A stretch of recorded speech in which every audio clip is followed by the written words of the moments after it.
I think that the world is a representation, a symbol of the deeper layers of our finite minds.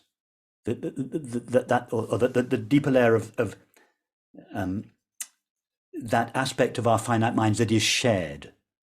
So the transpersonal mind. I think the world is how that mind appears to us, and it gives us yes, it gives us knowledge in the same way.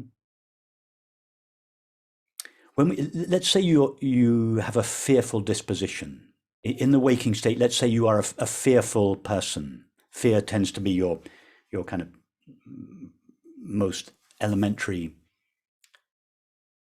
emotion. When you fall asleep at night, you may dream that you're being chased by a tiger. In other words, what is your environment? What is the emotion on the inside of you in the waking state, which is the content of your mind in the waking state, appears as your environment in the dream state. So that the fact of dreaming externalizes in the form of the world what in the waking state lies inside you as a feeling. So could it be that what we experience as the world is an exteriorization of the activity of consciousness, which is the shared region of each of our minds? In the same way that the tiger chasing us in our dream is an exteriorization in the dream world of our inner experience in the waking state, could it be that what we experience as the world in the waking state is an exteriorization of the deeper regions of each of our finite minds, that the shared region of each of our finite minds, that aspect of our finite minds that are shared, as opposed to our own personal thoughts, for instance, which are not shared. The deeper regions of each of our mind, the transpersonal regions, are shared. They expand beyond the limitations of each of our finite minds, and consider the possibility that that is what is appearing to us in the form of the world.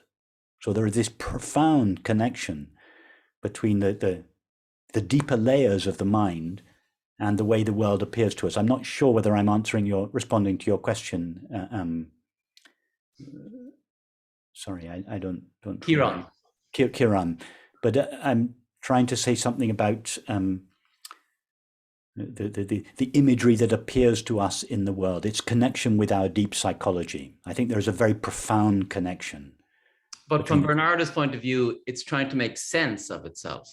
It is trying to make sense of itself insofar as the it encompasses us and asks the questions it asks through us.